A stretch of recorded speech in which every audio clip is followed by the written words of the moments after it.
갈수록 일치월장하는 성가대로 인해서 하나님께 영광 드립니다. 지난주만 해도 아주 화사한 봄날이었는데 오늘은 너무 더운 여름이 되었네요. 내일은 다시 조금 기온이 낮다고 합니다. 계절의 변화에 잘 순응해서 옷을 잘 챙겨 입고 감기에 걸리지 않으시기 바랍니다. 오늘 말씀의 제목은 먼저 그의 나라와 그의 의를 구하라입니다. 요절은 33절입니다. 다 같이 읽어보시겠습니다. 시작. 그런즉 너희는 먼저 그의 나라와 그의 의를 구하라. 그리하면 이 모든 것을 너희에게 더하시리라. 요즘 전쟁 때문에 기름값도 오르고 해가지고 사람들이 먹고 사는 것으로 인해 염려가 많아졌습니다. 지난달은 또 괜찮았지만 이번 달은 벌이가 시원치 않으면 다음 달은 어떻게 될 것인가 염려가 쌓이게 됩니다. 이런 염려는 우리 눈을 어둡게 만들어서 하늘을 바라보지 못하게 하고 이 땅의 물질에 마음을 빼앗기게 합니다. 예수님은 이런 우리에게 먼저 그의 나라와 그의 의를 구하라고 하십니다. 그것이 하늘의 보화를 쌓는 길이요 성한 눈으로 사는 길이라 말씀하십니다. 염려가 많은 세상에서 우리가 가장 먼저 구해야 할 것이 무엇인가 배우고 이 가운데 모든 것을 다하시는 하나님의 은혜와 도우심을 체험하는 봄학기가 되기를 간절히 기도합니다. 제1장 보물을 하늘에 쌓아두라 19절에서 24절입니다. 19절을 같이 한번 읽겠습니다. 시작. 너희를 위하여 보물을 땅에 쌓아두지 말라. 거기는 좀과 동록이 헤하며 도둑이 구멍을 뚫고 도둑질하느니라. 예수님은 보물을 땅에 쌓아두지 말라고 하십니다. 왜냐하면 좀과 동록이 헤하고 도둑이 구멍을 뚫고 도둑질 해가기 때문입니다. 좀은 예전에 이제 좀이 많았었죠. 옷을 파먹는 좀벌레가 있었습니다. 그래서 옷장에 항상 나프탈렌을 넣어야 했습니다. 동록은 구리에 이렇게 파랗게 녹슬며 생기는 이 산화 피막을 의미합니다. 거기다가 도둑들은 당시 유대인들이 흙으로 지은 벽을 뚫고 들어와서 자고 있는데 막 벽을 뚫고 들어와서 도둑질해 갔습니다. 이처럼 땅에 보물을 쌓아두는 것은 안전하지가 않습니다. 그런데도 사람들이 이 땅에 보물을 쌓아두고자 하는 것은 돈이 있어야 미래를 보장받고 편안하게 살 수 있기 때문입니다. 그래서 부동산, 주식, 코인을 통해 보물을 땅에 쌓아두고자 애를 씁니다. 그리고 그 재물을 안전한 금고나 그보다 더 안전한 스위스 은행에 보관해서 미래를 보장받고자 합니다. 그런데 어떻습니까? 이 금고 토리범들이요, 의사도 아닌데 이렇게 청진기를 목에 걸고 다니면서 금고를 따가지고 도둑질해 갑니다. 요즘은 이 해커들이 난리를 쳐서 휴대폰 또 통장을 해킹해서 도둑질해 갑니다. 휴대폰 문자 메시지 한번 누르면 돈이 다 날아가죠. 심지어 세상에서 가장 안전하다고 여겨지는 스위스 은행도 1861년에 설립된 크레디트 스위스 은행이 23년의 유동성 위기로 다른 은행에 넘어가는 일이 있었습니다. 이렇게 세상에 보물을 쌓아두는 것은 안전하지도 않고 또 내가 죽으면 가져가지도 못하기 때문에 영원하지도 않습니다. 그러니까 보물을 하늘에 쌓아둬야 합니다. 20절도 같이 읽겠습니다. 시작. 너희를 위하여 보물을 하늘에 쌓아두라. 거기는 좀이나 동록이 헤하지 못하며 도둑이 구멍을 뚫지도 못하고 도둑질도 못하느니라. 하나님께서 이제 하늘 창구를 개설하셔서 우리가 하늘 은행에 쌓아둘 수 있게 되었습니다. 보물을 하늘에 쌓는다는 의미가 무엇일까요? 그것은 하나님이 보시기에 가치 있는 일, 옳게 보시는 일을 하는 것입니다. 하나님 나라를 확장 위해 주와 복음 역사에 헌신하고 예수님이 산에서 가르쳐 주신 말씀을 실천하는 삶을 사는 것입니다. 은밀한 중에 구제하고 기도하고 금식하는 것입니다. 그래서 예수님은 재물이 많은 청년에게 내 소유를 다 팔아 가난한 자들에게 주면 하늘에서 보화가 있을 것이라 말씀하셨습니다. 자기 소유로 도움이 필요한 이웃을 돕는 행동은 하늘에서 보화로 이어집니다. 또 우리가 조화 복음을 위해 시간과 물질과 젊음을 드리는 것 다 하늘의 보화를 쌓는 것입니다. 춤을 춰도 선교 보고대회를 위해 춤을 추는 것은 젊음과 시간을 이러한 보물을 하늘에 쌓는 것이지만 이 불타는 금요일에 클럽에 가서 춤추는 것은 땅의 보물을 쌓는 것입니다. 특별히 하나님의 도우심을 기억하며 믿음으로 11조를 드리는 것은 하늘의 보물을 쌓는 가장 좋은 훈련이 됩니다. 실제적으로 물질을 드리는 것을 통해 이 땅이 아니라 하늘나라에 소망 두고 살아가는 좋은 믿음의 훈련과 헌신이 되는 것입니다. 21절을 보십시오. 내 보물 있는 그곳에는 내 마음도 있느니라. 보물을 하늘에 쌓아두는 것이 중요한 것은 이 보물이 있는 곳에 내 마음도 있기 때문입니다. 보물을 땅에 쌓아두면서 마음이 하늘에 있기 어렵습니다. 보물과 마음은 마치 바늘과 실과 같아서 항상 같이 따라다닙니다. 그래서 그 사람이 돈을 어디 쓰는가, 시간을 어디다 쓰는가 보면 그 사람 마음이 어디 있는지 알 수 있습니다. 어떤 사람은 명품 가방, 또 운동화를 모으는 데 돈을 씁니다. 또 자동차에 관심 있는 사람, 우리 원교회 목사님 자동차에 관심이 많죠. 저랑 더불어서 이성준 형님 자동차에 관심이 많습니다. 자동차에 필요한 부품 사는 데 돈을 씁니다. 보물을 하늘에 쌓아두지 않으면 결국 땅에 마음을 빼앗겨 땅에다 쌓다가 다 잃어버리게 됩니다.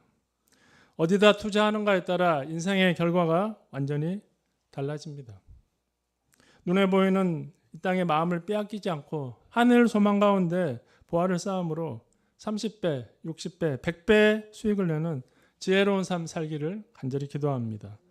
22절, 23절을 다 같이 읽겠습니다. 시작. 눈은 몸의 등불이니 그러므로 내 눈이 성하면 온몸이 밝을 것이요 눈이 나쁘면 온몸이 어두울 것이니 그러므로 내게 있는 빛이 어두우면 그 어두움이 얼마나 더하겠느냐. 예수님은 눈이 몸의 등불이라고 하십니다. 여기서 눈은 우리의 육신의 눈을 의미하기도 하지만 또 비유적으로 이 마음의 눈을 말하기도 합니다. 그래서 우리 눈이 어떻게 보는가에 따라 마음이 밝을 수도 있고 심히 어두울 수도 있습니다. 흔히 미래가 어둡다 이렇게 말하는데 미래가 어두운 것은 학점이 안 좋거나 학점이 안 좋으면 좀 어두울 수 있죠. 취업 환경이 안 좋아서가 아니라 눈이 나빠서 마음이 어두워서 그런 것입니다. 어둡게 보고 비관적으로 보니까 어두운 것입니다. 여기서 눈이 성하다는 말은 멀쩡하다, 탈이 없다는 뜻으로 문자적으로는 주름이 없는 또 단일한 초점을 가리킵니다. 초점이 또렷한 것이죠. 밝다는 말은 찬란하게 빛난다, 어둠이 전혀 없는 상태를 말합니다. 눈이 성한 사람은 같은 상황에서도 밝게 보고 희망을 가집니다. 무엇보다도 시선이 온통 하늘에 쌓아둔 보화에 가 있습니다. 눈이 하늘에 쌓아둔 보화에 가 있으면 영적인 시력이 점점 좋아지고 안 보이던 것들이 보이게 됩니다. 하나님의 도우심과 역사하심, 인도하심이 보이게 됩니다. 그런 사람은 이 땅에 쌓아둔 것과 관계없이 온몸이 밝게 됩니다. 그러나 눈이 나쁘면 어떻게 됩니까? 제대로 보이지 않아 어디가 어딘지도 모르고 어디로 가야 하는지 전혀 알 수 없게 됩니다. 제가 말씀 공부할 때도 얘기했는데 제 친구가 이제 눈이 마이너스 10.5였거든요. 농구하다가 이제 안경이 깨졌는데 제가 이제 손을 잡고 집에 같이 갔습니다. 하나도 보이지가 않아가지고 그렇게 나쁜지 처음 알았습니다. 마찬가지로 영적인 눈이 나빠지면 마땅히 봐야 할 것을 보지 못하고 땅에 있는 것만 보게 됩니다. 우리 휴대폰을 계속 들여다보면 갈수록 시력이 나빠지듯이 요즘 애들 눈 나쁜 건 다 휴대폰 때문이잖아요. 땅의 것만 자꾸 보면 어떻게 됩니까? 갈수록 영적 시력이 나빠져 하늘이 보이지 않게 됩니다. 아이러니하게도 땅에 쌓은 보물 때문에 눈이 멀게 되는 것입니다. 예수님은 이런 상태를 두고 그 어둠이 얼마나 더하겠느냐 하십니다. 이 상에서 볼 때 우리가 귀한 보물을 잘 쓰기 위해서는 모든 사물을 제대로 볼 수 있는 성한 눈을 가져야 함을 알 수 있습니다. 특별히 학생 시절에 아직 젊은 날에 모든 것을 바로 볼 줄 아는 눈을 갖도록 준비해야 합니다. 성한 눈을 가지려면 말씀을 판단 기준으로 삼아야 합니다. 또한 기도를 통해 영안을 갖도록 해야 합니다. 기도하면 깨달음을 주시거든요. 말씀과 기도는 우리의 눈을 밝혀주고 온몸을 밝게 해줍니다. 말씀에 기초한 가치관, 인생관, 결혼관, 믿음의 눈을 가져서 세상 풍조에 휩쓸리지 않고 밝고 생명력 넘치는 삶을 살기를 간절히 기도합니다. 24절을 다 같이 읽겠습니다. 시작. 한 사람이 두 주인을 섬기지 못할 것이니 포기를 미워하고 저를 사랑하거나 포기를 중히 여기고 저를 경히 여김이라. 너희가 하나님과 재물을 비하여 섬기지 못하느니라. 예수님이 갑자기 눈 얘기를 하시다가 한 사람이 두 주인을 섬길 수 없다고 얘기하십니다. 그것은 한 사람이 두 주인을 섬기려고 하는 것이 눈이 나쁜 것과 같기 때문입니다. 주인은 이 독점성, 배타성을 갖습니다. 곧 그 섬기는 하인에게 온 마음, 완전한 충성을 요구한다는 것입니다. 그래서 한쪽을 미워하고 한쪽을 사랑하든지 한쪽을 중요하게 여기고 한쪽은 덜 중요하게 여길 수밖에 없습니다. 왜 이런 말씀을 하시는 것일까요? 제자들 마음에 둘 다 사랑하고 둘 다 섬기고 싶은 마음이 있었기 때문이었습니다. 대표적으로 재물과 하나님입니다.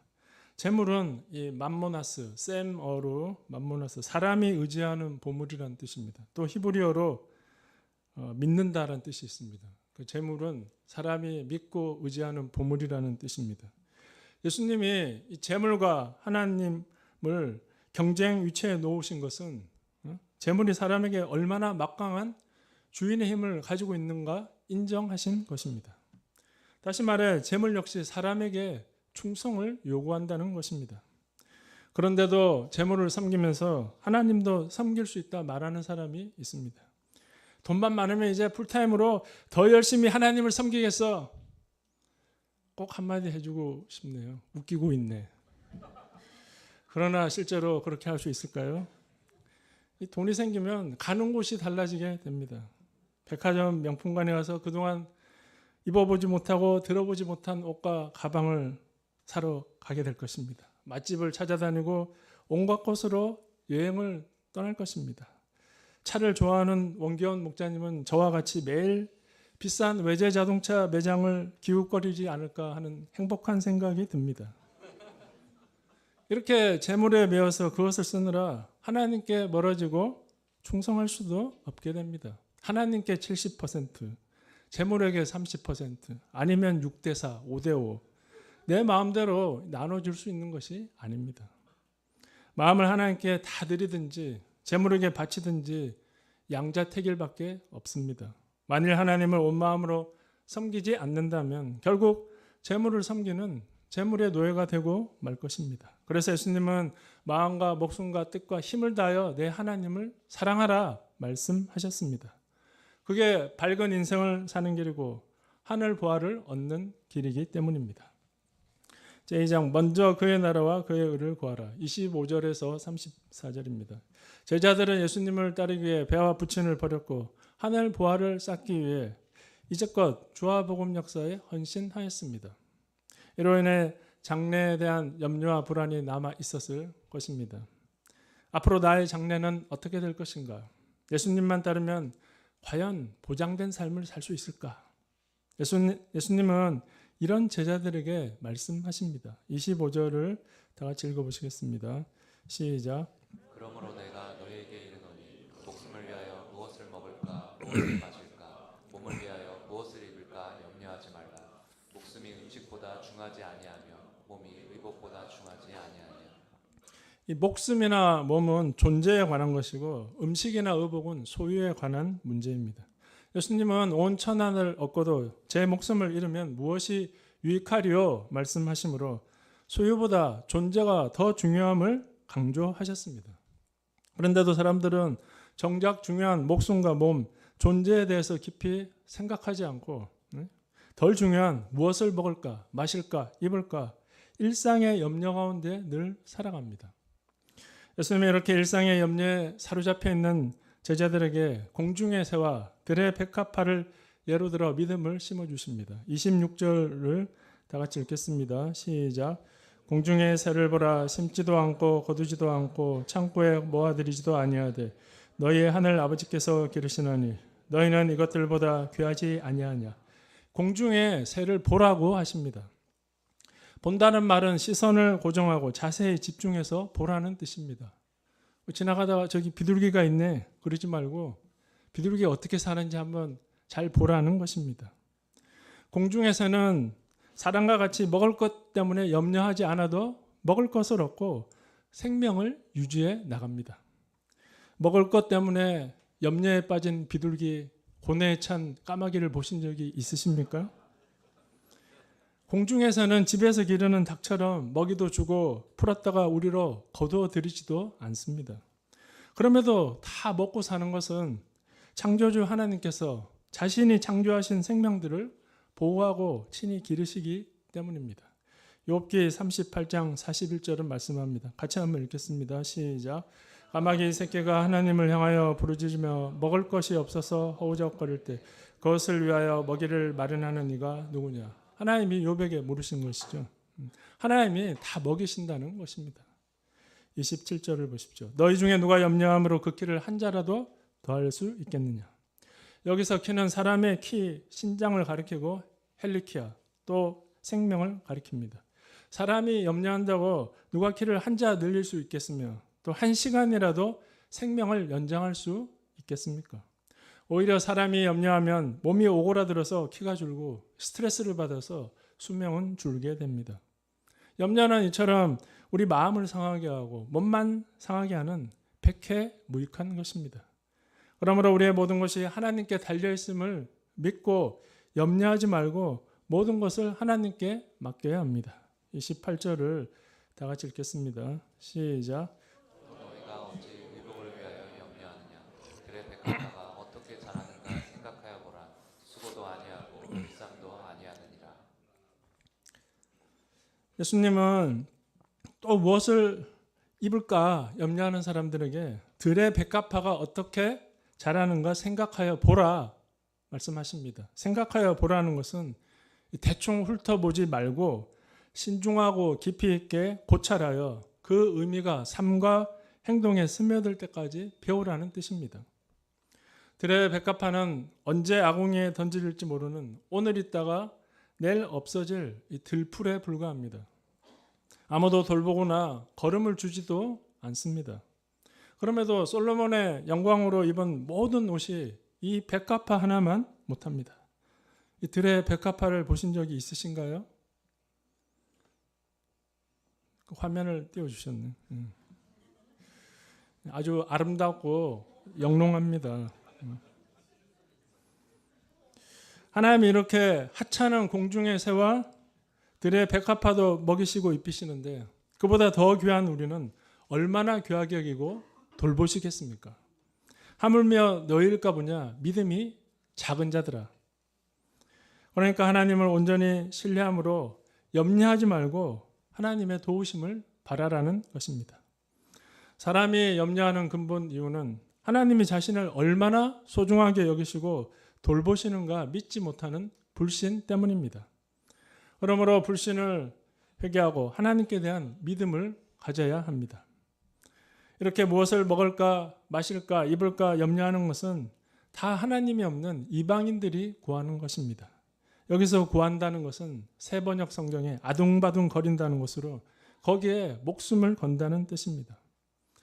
우리 하늘 아버지께서는 이 모든 것이 우리에게 필요함을 잘 알고 계십니다. 그러므로 우리는 이 아버지께 모든 것을 맡기고 우리가 할 일이 무엇인지 깨달아야 합니다. 33절을 다 같이 읽겠습니다. 시작. 그런즉 너희는 먼저 그의 나라와 그의 의를 구하라. 그리하면 이 모든 것을 너희에게 더하시리라. 먼저 하나님 나라와 그의 의를 구하면 이 모든 것을 더하시리라 약속하십니다. 이 약속은 참으로 놀라운 약속이 아닐 수 없습니다. 왜냐하면 이 세상에서는 먹고 사는 것을 내가 책임져야 하는데 먼저 그의 나라와 그의 의를 구하면 이 모든 것을 더하시겠다고 하셨기 때문입니다. 마치 군대에 가면 별로 갈 곳은 못 되지만 가면 어떻게 되죠? 먹을 것, 입을 것, 잠잘 곳까지 다 제공해 주는 것과 마찬가지입니다. 그의 백성에게 모든 것을 더하십니다. 그러면 하나님 나라와 그의 의를 구하는 것은 무엇입니까? 하나님의 나라는 하나님의 통치, 다스림을 뜻합니다. 곧 하나님의 다스림 받기를 구하고 그의 의, 하나님과 바른 관계 갖도록 말씀대로 살고자 애쓰는 것을 말합니다. 나 자신뿐 아니라 더 나아가서 세상 모든 사람들이 하나님의 다스림 받고 말씀대로 살도록 복음 전파에 힘쓰는 것을 가리킵니다. 여기서 먼저는 가장 우선적으로 란 뜻이고 구한다는 것은 삶의 최고의 목적과 가치를 두고 추구해야 한다는 뜻입니다. 곧 우리 삶에서 가장 우선적으로 해야 할 삶의 질서와 가치에 대해 말씀해 주시는 것입니다. 우리가 살다 보면 해야 할 일이 참으로 많이 있습니다. 학생들은 공부해야 되고 이제 중간고사 기간이 됐죠. 평소에 안 하고 시험 기간에만 공부하면 낭패를 만납니다.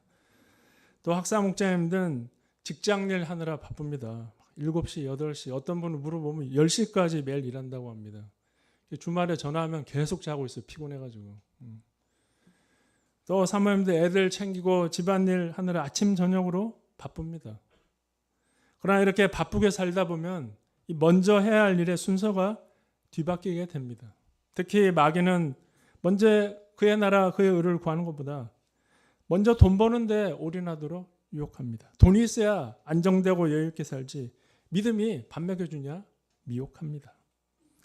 그래서 사람들은 안정된 직장, 넉넉한 물질을 얻고자 밤낮으로 애씁니다.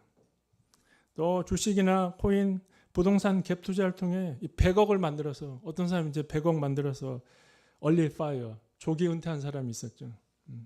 사람 평안히 인생을 즐기는 것을 목적으로 삼습니다. 예수님을 따르는 우리도 이런 생각 속에 점점 물드는 것이 사실입니다. 그러나 우리 제자들의 삶의 목적과 가치가 다릅니다. 우리 인생의 최고의 목적과 가치는 하나님의 다스림 받고 그의 말씀을 쫓아 살아가는 것에 있습니다. 이것은 예수께서 광야에서 굶주리시면서까지 마귀의 유혹 앞에서도 하나님의 입에서 나오는 모든 말씀으로 살고자 한 바로 그것과 일치하는 것입니다. 그러므로 어떤 상황에서도 먼저 하나님 나라와 그의 의를 구하는 것을 포기해서는 안 됩니다. 현재 우리는 무엇을 인생 최고의 목적으로 두고 추구하고 있습니까? 돈을 많이 벌어서 100억을 벌어서 여유 있게 평안하게 사는 것을 목적으로 두고 있습니까? 혹 그렇게 되더라도 삶의 모든 염려가 사라지는 것도 아니고 인생의 행복이 이루어지는 것도 아닙니다. 이는 돈을 많이 벌었음에도 불구하고 세간에 우두커니 앉아있던 세리마태가 잘 증명해 줍니다.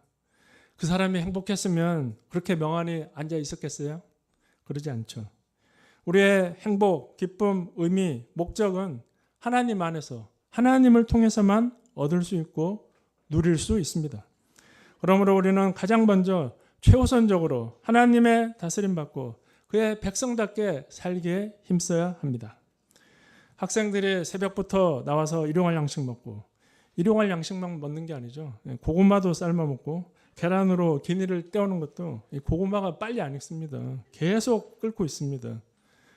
그의 나라와 그의 의를 구하는 삶을 살고자 젊은 시절부터 애쓰고 힘쓰고 있기 때문입니다.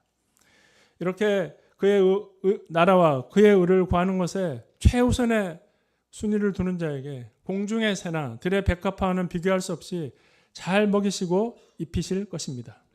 이를 믿음으로 재물에 목숨 걸지 않고 그의 나라와 그의 의를 구함으로 모든 것을 더하시는 하나님의 놀라운 은혜를 체험하고 승리하는 봄학기가 되기를 간절히 기도합니다.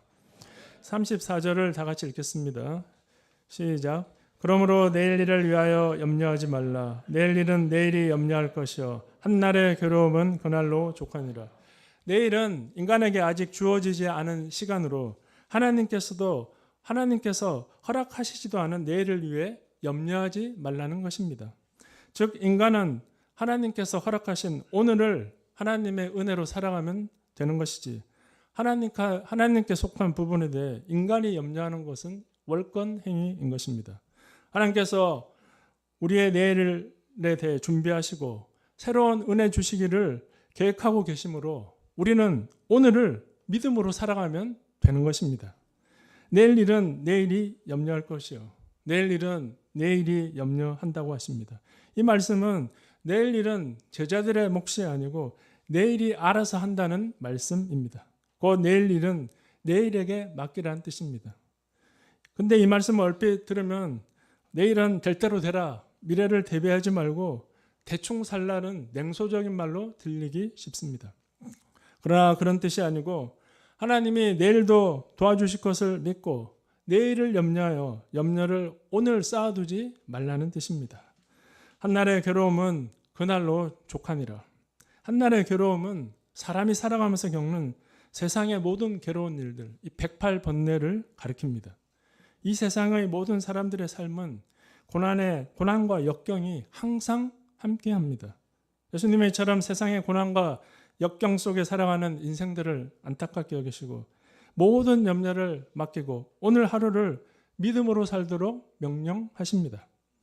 우리 하나님을 바라보고 오늘 하루 우리와 함께 하시며 또 내일도 예배하시고 도우시는 은혜를 힘입어 인생의 괴로움을 이기고 믿음으로 승리하는 삶 살기를 간절히 기도합니다. 저는 학생 때 과외를 4개나 했습니다.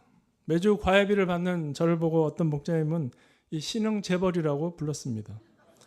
저는 항상 여유만만했는데 승원 사모님은 그렇게 해서 예수님을 배울 수 없다고 한 개만 남겨놓고 관두라고 했습니다.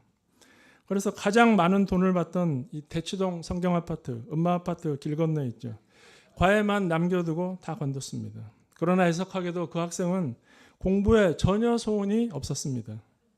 저는 당시 거금을 들여 당시 최고의 인기 영화 람보 1, 람보 2를 다 보여주었지만 일주일 만에 공부하기 싫다고 결국 잘리고 말았습니다. 저는 그때부터 혹독한 물질 훈련을 받게 되었습니다. 항상 제일 먼저 내던 이 신림동 고시원비가 없어서 10달치나 밀리게 되고 때로는 점심 먹을 돈이 없어서 당시 짠돌이였던 김종진 목사님이 사주는 밥을 얻어먹어야 했습니다. 하나님 이때 마태복음 6장 33절 말씀을 주시고 어찌하든지 이 말씀을 붙들고 먼저 그의 나라 의를 구하도록 도와주셨습니다. 이렇게 할 때 평소 헛된 허영심으로 자주 들르던 교보문고에는 갈 수 없었지만 꼭 필요한 것은 다 채워주셨습니다. 밀렸던 고시원비도 큰 누나의 도움으로 해결받게 하시고 학교에 내야 될 물질도 때마다 허락하여 주셨습니다. 그리고 1년 후 모든 훈련이 끝났을 때 저는 마태복음 6장 33절 말씀이야말로 만고 불변의 진리임을 뼈저리게 체험하게 되었습니다. 그래서 항상 먼저 그의 나라와 그의 의를 구하는 것이 승리의 길이요 하늘의 보화를 쌓는 것임을 확신하였습니다. 그러나 때로 물질 문제 앞에서 쩔쩔매었고 최근에는 아파트 재건축 비용으로 인해 마음에 여유가 없었습니다. 이런 가운데 몇몇 목사님들이 양들을 부탁하여 수요일 빼고는 매일 1대1이 있어 저는 피곤하였고 저녁에 강아지를 데리고 산책하다 보면 너무 피곤하여 눈이 안 떠지는 경우도 있었습니다. 자기 앞가림도 못하면서 이렇게 피곤하게 산다고 누가 알아주겠나 생각하였습니다.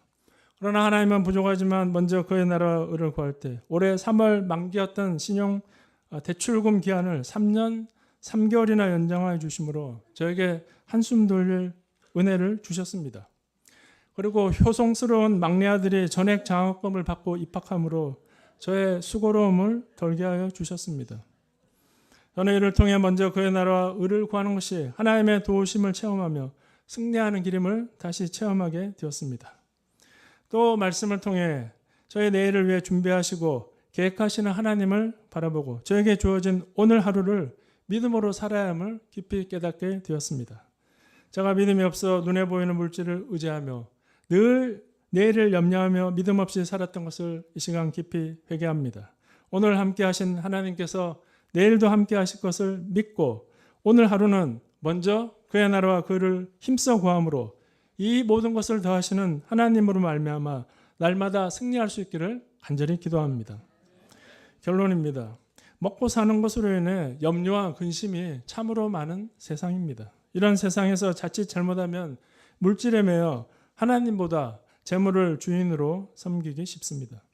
그것이 자신의 안전과 장래를 보장하여 준다고 생각하지만 실상은 눈이 나빠진 것이요 땅에 보물을 쌓는 삶에 불과합니다. 우리가 가장 먼저 구해야 할 것은 하나님의 나라와 그의 의입니다. 그럴 때 이 모든 것을 더하시고 채워주십니다. 염려가 많은 세상에서 오늘뿐 아니라 내일도 함께 하시는 하나님을 믿음으로 오늘은 먼저 그의 나와 그의 의를 구하여 이 모든 것을 더하시는 하나님의 은혜를 크게 체험할 수 있기를 간절히 기도합니다.